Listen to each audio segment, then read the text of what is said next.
Hey everyone, this week on Son of a Binge, we are getting super scary with Jolene Purdy, who plays the delightful Midge on The Bondsman, which also stars this actor you might have heard of, Kevin Bacon. And we also have a special guest co-host, Kate Hahn from TV Guide. Hey guys. Hi. Hey, Reshma, thanks for having us. Let's talk about The Bondsman being the scariest show that I didn't know I was watching. I was just like, oh, this sounds fun. Kevin Bacon's probably going to look for bad guys and it's all going to be fine. And then all of a sudden, he has a gaping neck wound Yeah, that I within had the to, first, like 2 minutes. Yep.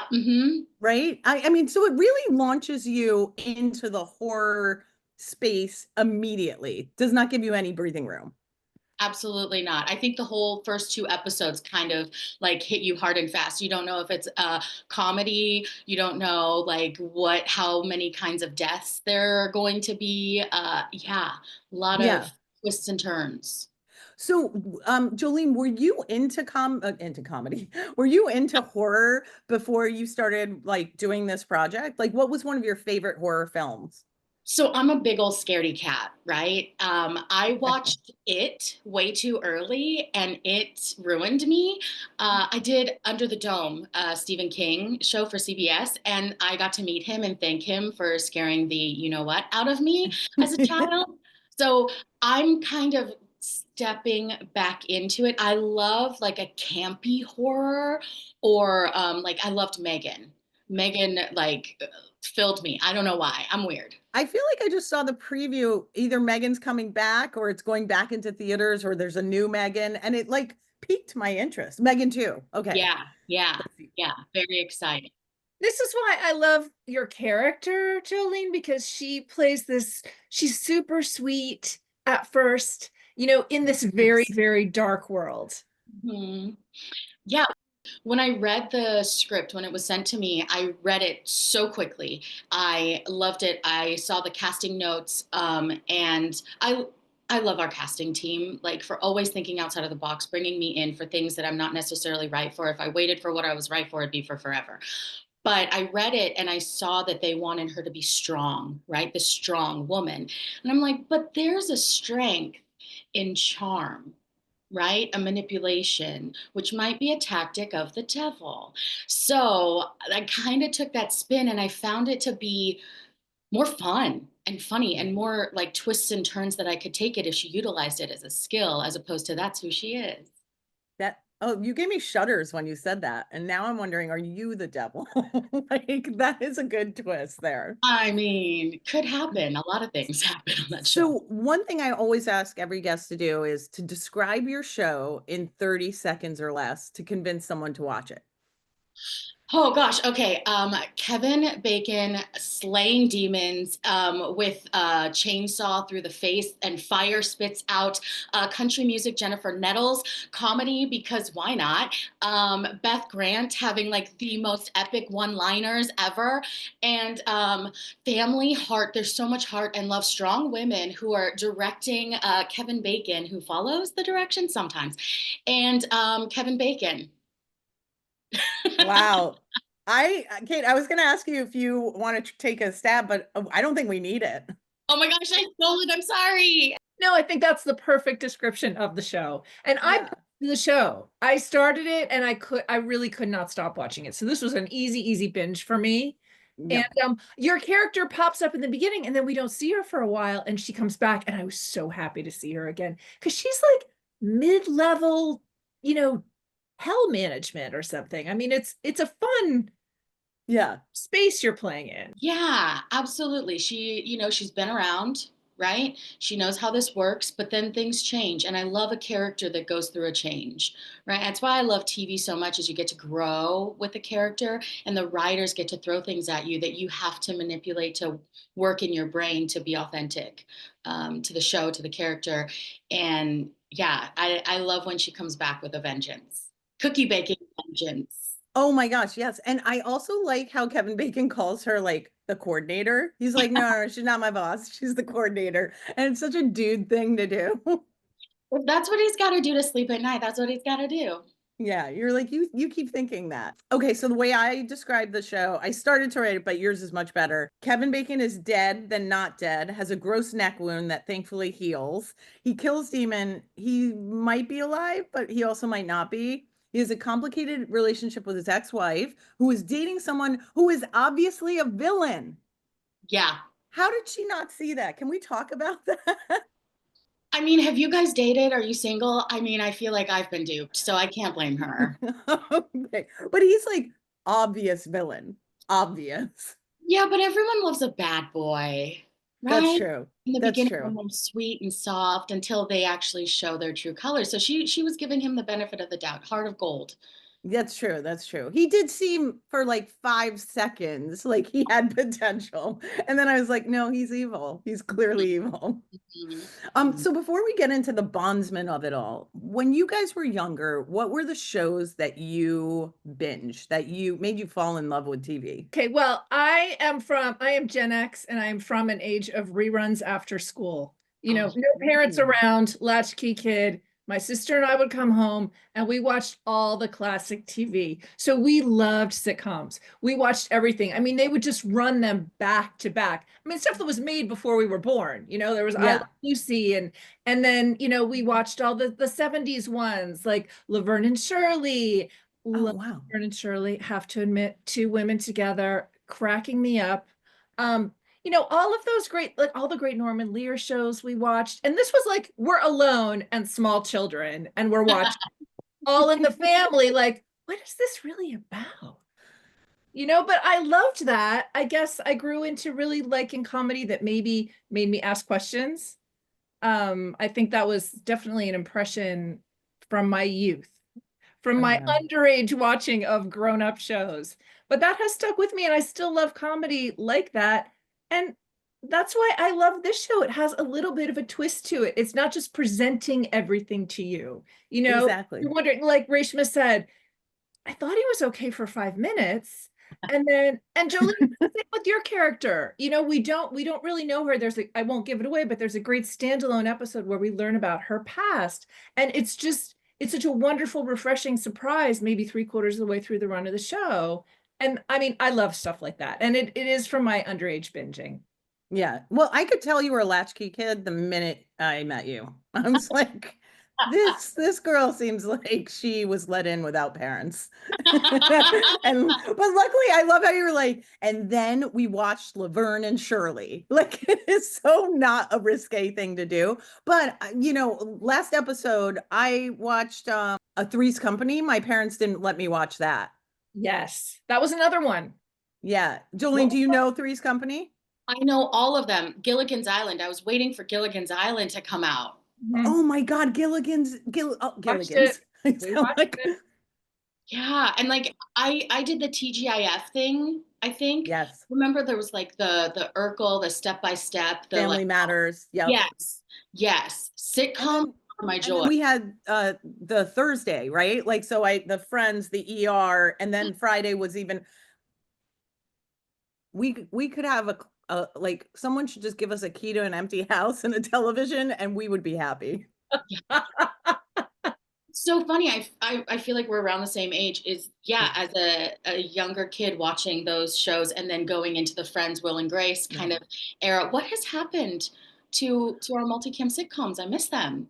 I miss them too. I feel like, listen, I gotta say, when I was creeping on your IMDb page, you have done everything. And if anyone can bring back the magic of three camera sitcoms, I think you could. I really It do.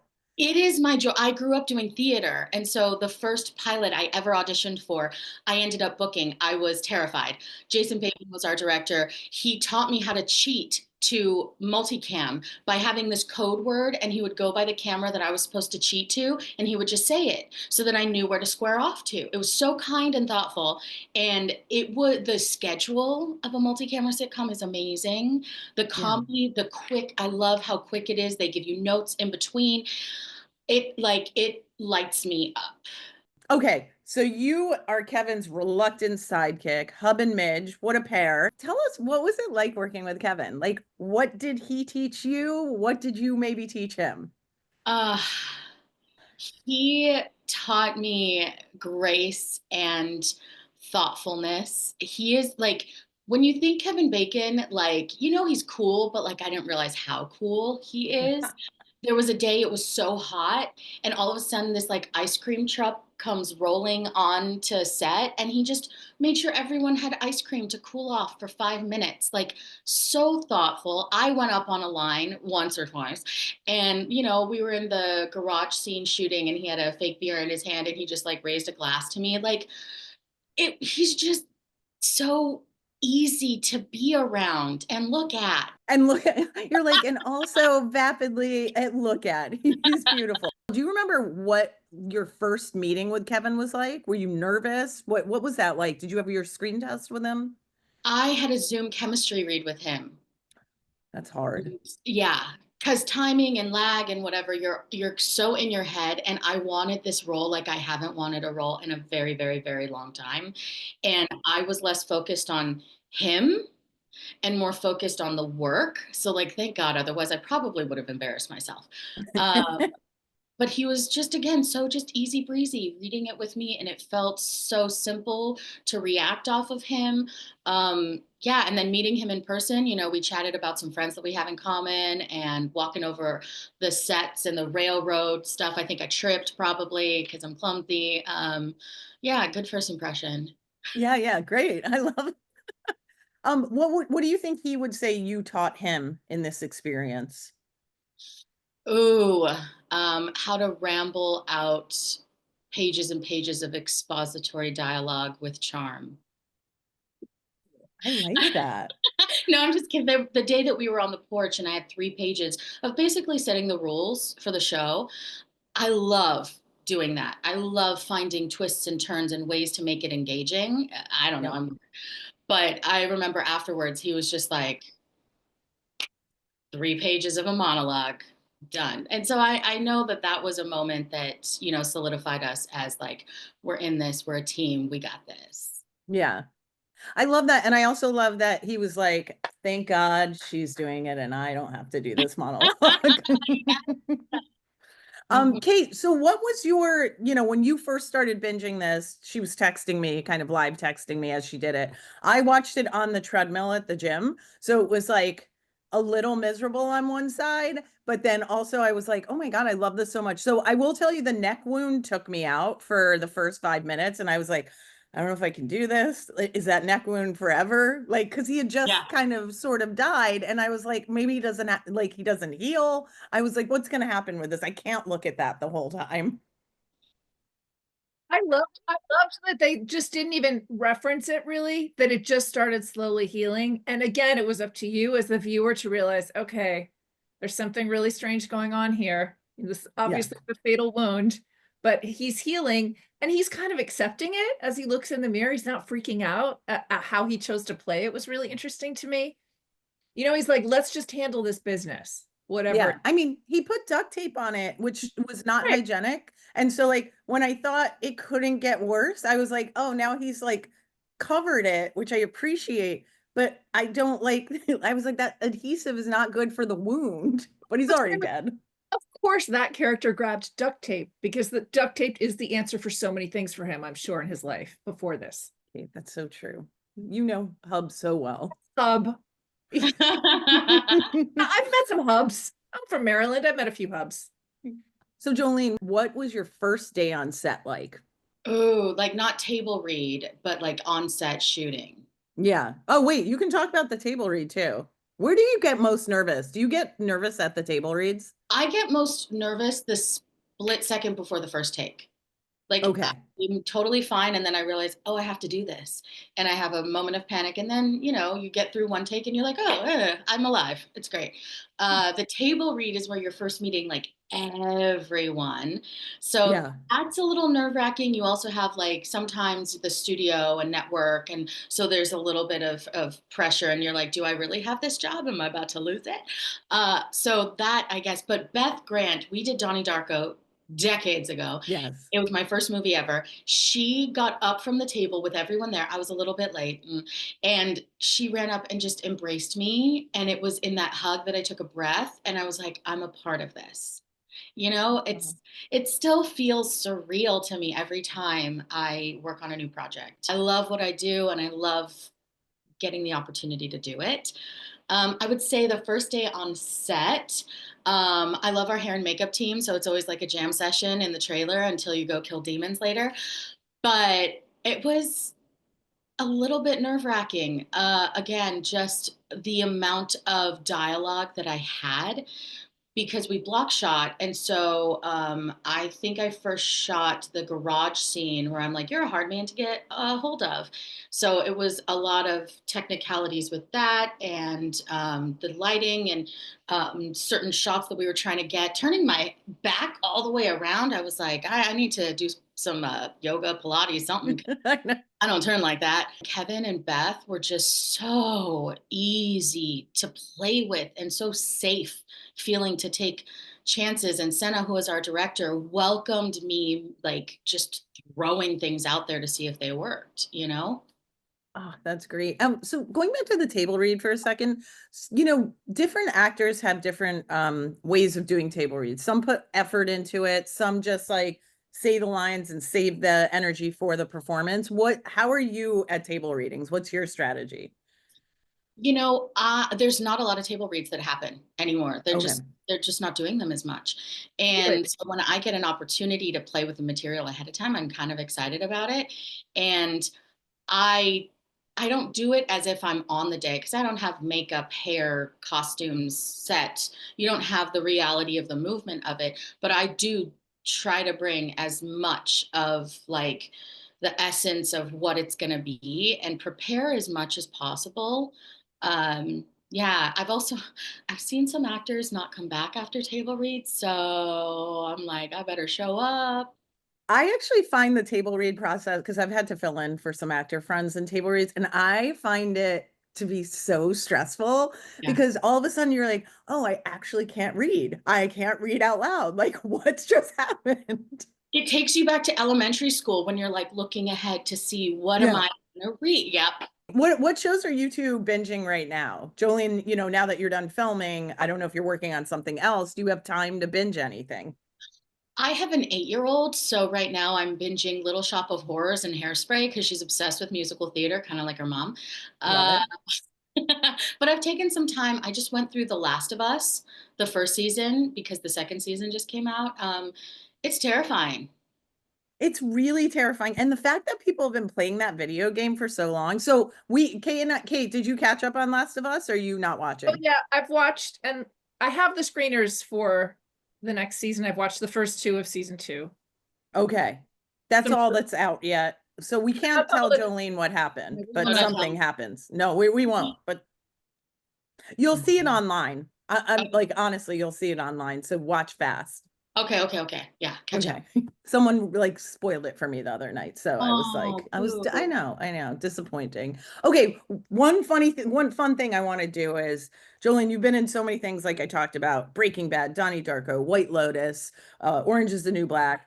First of all, did you watch this season of White Lotus? Do you watch shows when you're not on them? So I fall in love with shows and then I get on them and then I can't watch them because it's like almost ruined the magic for me. So I have to like take a break. Like when I did Breaking Bad, I watched all the episodes, then I shot it, and then I was like, I need to take a pause. So I watched it when the whole series was done. Then I got to Yeah. sit and watch it. Same thing with Orange. And so like with White Lotus, I gave it a break. I'm actually watching that right now, the second season, because Ooh, I'm like, okay, I can step back into that world with a all of that gone. Yeah. the second season is fun.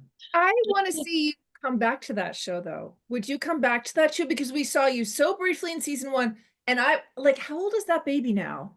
Like I want to see her come back with the child. I mean, I would love to see that storyline. I think a lot of us would be thrilled to see you pop back up on Yeah. the show next. Natasha came back. I don't see why you can't. Exactly. People come back. I would love it. Working with Mike was so fun, so fast, and everyone that he brings in cast wise, like crew wise is incredible too, but like cast wise, they're so dialed in. It just Mhm. makes it fun to live in that space with them, like shooting that scene with Jennifer Coolidge. I was like, I don't know what the heck is going on, but I'm rolling with it. It was just magic. Like he makes magic. And I remember the first day that I shot, they forgot to tell me I could get out of quarantine. So I got out of quarantine to do my wardrobe fitting to then walk on set. And they had already been shooting, and it was with Murray, and he is so good and so just professional and tight, and his acting is just, I was like, oh, I better catch up. I better catch up. And it was magic from our first couple takes. And Mike even came up and was like, dang, I wish I wrote you more.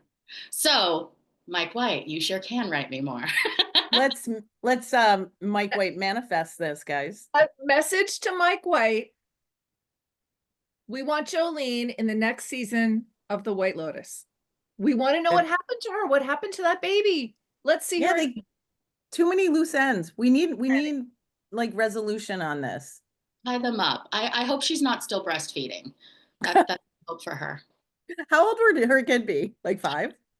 Yeah, we shot it in 2020, came out in 21. So yeah, four for sure. Yeah, I hope not. But to each their own. To each their own. Right. Oh, yeah. That's true. Yeah. Okay, so as I said, you've done this wonderful project with Kevin Bacon. So I want to play a little game called 6 Degrees of Jolene Purdy, because you are like the Kevin Bacon of television. You've been on so many. So I'm going to give you guys an actor, and then Kate, we have to link it. Well, I can't play because I made the game up. We have to link it back to Jolene. Do you think you can do it? Well, this is a surprise game to me, but I will do my best. And I thought of it like 5 minutes before. IMDb on my phone and cheat. I will see what I can do. Yeah, the fact that you said that means you're cheating. Okay, ready? First one, Zac Efron. Got it? Jolene got it, guys. She knows herself. Jolene for the point. Zac Efron was in oh gosh, what is that? High School Musical with Ashley Tisdale, who was in Donnie Darko with me. Boom. Oh, she's gonna crush you, Kate Hahn. Well, I hope so. I don't know that to be true. You're doing so well. Don't worry. Okay. Well, the good thing is, because of Kevin, this is like playing 6 Degrees of Kevin Bacon, except we're just knocking him out. We're going to get farther and farther away with each question because I already had a tough time on the first one. No. We only have a few more. Everyone relax. Okay. You don't win anything. You don't lose anything except dignity. Okay. Ready? Julianne Moore. Like what era of Julianne Moore? Well, the one that will get you to Jolene is probably the rom-com era. That wasn't too long ago. Like you see, it's like a movie on. Oh, she's got it. Yeah, she's got it. Save us, Jolene. Save us. Worked on something. Oh no, I'm probably wrong. With Seth Rogen, was he in that? I'm trying to make the Donnie Darko connections. That's all. Yeah. I don't think so. Okay. Let's keep thinking. Is it a WandaVision connection, Reshma? I mean, it could be, but there's like a very direct one. Do you want me to give you the answer? So I feel like Julianne Moore's worked with Kathryn Hahn. Oh yeah, she has. Okay, so there's that. That's one way to get to it. Well, we're gonna have to like look up if she actually worked with Kathryn Hahn. But the other way is Julie worked with Kevin in Crazy Stupid Love. Oh, Crazy Stupid Love. So it's 2 degrees right there. Just Julianne, Kevin, Jolene. Okay, all right. I'll just do one more, maybe, because you just are like so well. Yeah, they're like sweating. Michael B. Jordan. Oh man, I wish I was wondering from Oh my goodness. This is a hard one. I actually don't know the answer. You just want to talk about Michael B. Jordan. Yeah. Like at every, yeah. I'm writing down their names as if somehow this will get pen to paper. Okay, let's think. Michael B. Jordan he's in Sinners right now. Yes. I can't think of anyone else in Sinners. I'm like blinking. It's only Michael B. Jordan for me. It's past. Yeah. I think this one's hard. And what we're going to do is we're going to manifest 1 degree of separation and just for your next project. Timothy Chalamet. Timothée Chalamet. Is this his latest role? It could be any role. Did we not review the rules of 6 Degrees? Mm-mm. It was kind of sprung on us. Listen, don't get mad. You're doing really well. Timothy, this is hard. I came up with the hardest game ever. Did you just, are you just throwing names out and you don't even know? No, I pre-wrote the names. I just forgot to do the answer. Oh, Wow. I'm You're just like, playing too. You're yeah. also. Now I am playing. Now I am Anyone playing. listening to this is screaming I at know. their phone. The host of this podcast being like, recast her immediately. If this were our table read, I would not make it through. you're charming. You have the essence. We'll get it. Exactly. Wait, so let's go Bondsman for a sec while we're thinking about that because it's not going well. Jolene's backstory, Midge's backstory. Did that match up with what you had imagined for her before? Like, I imagine you think of where does my character come from before you learn that. It's so funny. On a lot of projects, I've kind of been like on the outside of things and I've never really been told what my backstory is. So I definitely do that work. But on this, I was given episode 5 because they had written all of it. So I knew. Oh, Yeah. okay. So it wasn't like in Orange where I was like, okay, did she, commit like white collar crime? Was it for good? Was it for, I got to play with that and figure it out like where her heart is, Yeah. But with Midge, I knew exactly. And as a mom, everything that she does is for her child. Like that's the motivation for everything. Yeah. Yeah. But Which is great. I didn't know that I get to like really make cookies. And they sent me to like a baking class to learn how to like roll dough. And they were talking about originally in the script, it said tweezers to put the flowers onto the cookies. And I was like, in my house, we have chopsticks in a cup and we use them for everything. Can we use Oh, that's chopsticks? smart. Have you kept up the cookie baking skills? This is something taken with you from the show. Well, we just did Easter and I bought pre-made cookies. We decorated them, so that part, but I just didn't Yeah. messy part. Look how disappointed Kate was. She thought she'd be getting cookies after this. And I do make friendship bread every Christmas. I make friendship bread, Amish friendship bread. It takes 10 days to like do its thing in a bag. And then I make like 24 loaves because now everybody expects it from me at Christmas time. So that's what I do. That sounds like a lot of work. Yeah. That's why I do it once a year. Okay. Listen, Kate, I think we can get on that. I can't get on that list after that 6 Degrees game. But if Mike White brings her back, I feel like you'll get a loaf, right? Yes. Oh, that would be amazing. I will make you all the friendship bread and put some edible flowers on it with chopsticks and wrap it in. We start a campaign now. Yes. There is an episode in the Bondsmen where the whole family, Jennifer, Kevin, everyone, Beth, like everyone's playing an instrument, the little family sing along. So question for you, do you have musical skills that you wanted to be able to bring into the show? And did they just not invite you? I think were you dead at that point? Maybe. That was like the woe as we miss Midge, she died. Yeah, that was your funeral. Yeah, like a little dirge. I grew up doing musical theater, so I'm a singer. I used to sing at Disneyland in my youth, which was so fun. And I would have loved to have sang with them. There was a day when we were shooting, and Kevin grabbed a guitar. Jennifer came and sat down.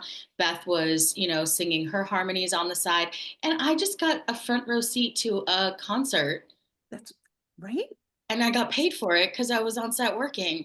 And Maxwell, who plays the son, he's very musical, plays a lot of different instruments, has a band.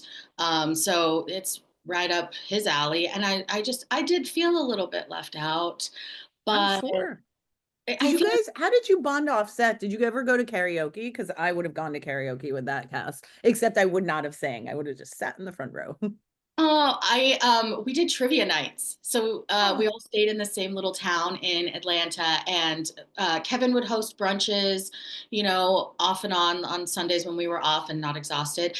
And we would do trivia nights for the people that weren't working. Jay Ali, who plays my boss, my yeah. handler in the show, very charming, very lovely man.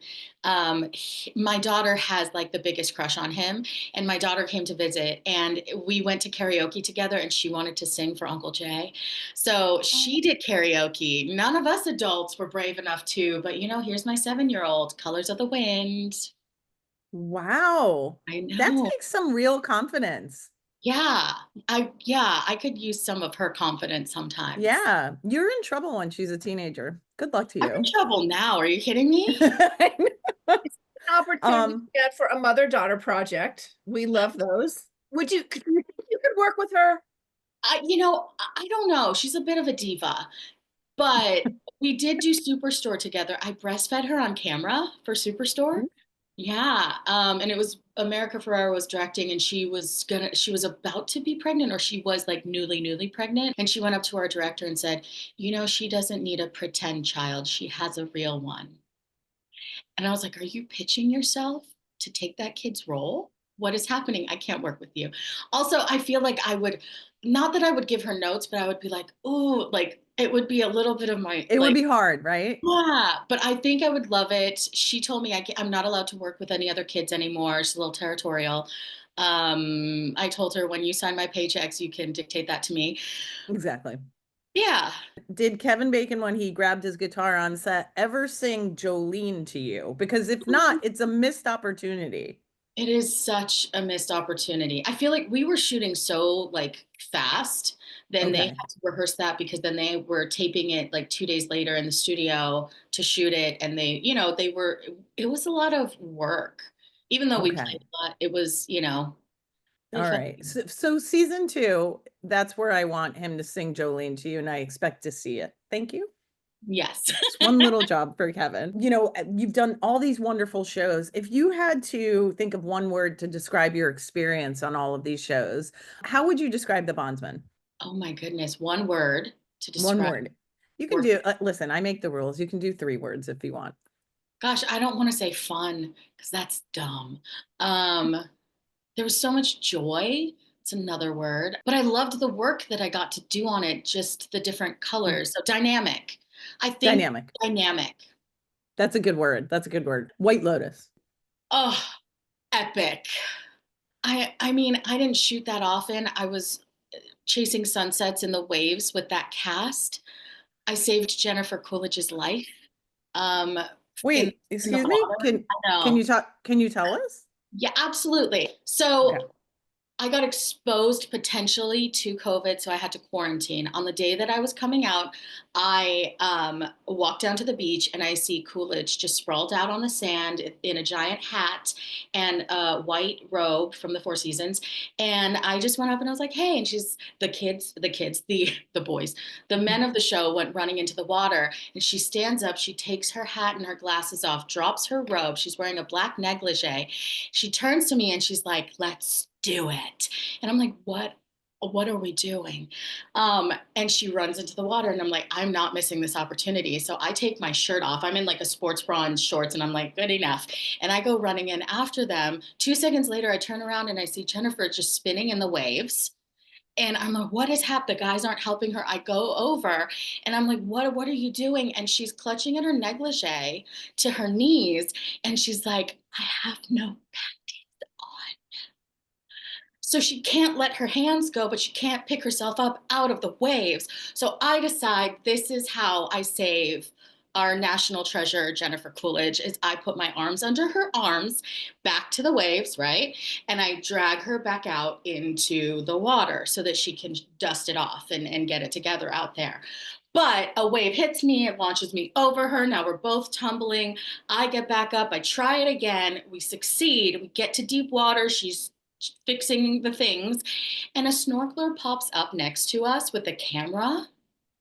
And both of us just slowly turned and looked at him. And she just goes, hi. Like, Like, just like what I had no words. And the snorkeler just goes underwater again. And she turns to me and says, I think he got a snapshot. And you cannot write this. You cannot write what it is to be in the world of Jennifer Coolidge. It is the best. And Molly Shannon and Steve Zahn, and just like, these are stories. And we all sat down and we said, there will never be a moment like this again in our lives. And we, Ever. yeah. And we did. This is the best story you have told in your life. I love it. I love it. It's just so much enjoyment. I just like, she is a ongoing, like, does she ever take a rest from entertaining the world? No, even at like our dinner, she would just stand up randomly and just start speaking. Where she was going with these speeches, we had no idea. But she's so freaking engaging that you want to go on that trip with her. She is herself. It is incredible to just be in her presence. Oh my God, so good. You know, I think that is a really great place for us to end this episode. We cannot top it. We just can't. Jolene, I hope you guys get a second season, because I think, first of all, Midge needs a love interest. I want to see that. She can bake some cookies or, you know, baked goods for her special someone. And I think the ending twist, now I'm assuming everyone, this is a spoiler, everyone, the ending twist where Jennifer's character becomes the demon, I actually thought it would be even better if the son became the demon, because then Jennifer's character would never forgive Kevin. Oh. I'm just saying, like, But- maybe they could think about, oh, go, Kate, go ahead. Well, I mean, the demon travels, It's so true. it's possible. I could be the demon in season 2. Yeah. I Yeah, but think everyone I gotta be honest, I think you might be the devil. I've been told that, my ex-husband. I'd love to have a love interest. That would be fun. Yes. I don't know that I've ever had one on a show. I'm always just like, The character actress. Yeah. We're gonna Mike White. I'm just saying on every single Yeah. right? Yeah. I feel like We'll Mike be a could just do twofer. us a solid. Hey, Yeah. listen, the 3-camera sitcom, you and Jennifer Coolidge could just recreate that beach scene. oh my gosh. I don't know what the show would be about, but it'd be It's so called hard. Snatched. Jolene, thank you so much. Are you sure you guys don't want to take a stab at Michael B. Jordan and Timothy Chalamet? I don't know what. You guys, there have never been 2 more disappointed people looking at me Jolene, in my whole life. I don't know. I just think, you know, Timothy Chalamet and Wonka, and has Jolene ever done anything with Hugh Grant?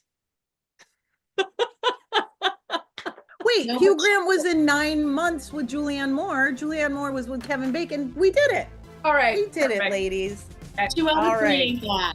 6 Good for Degrees of Jolene Purdy. Play it. It's a hard game, let me tell you.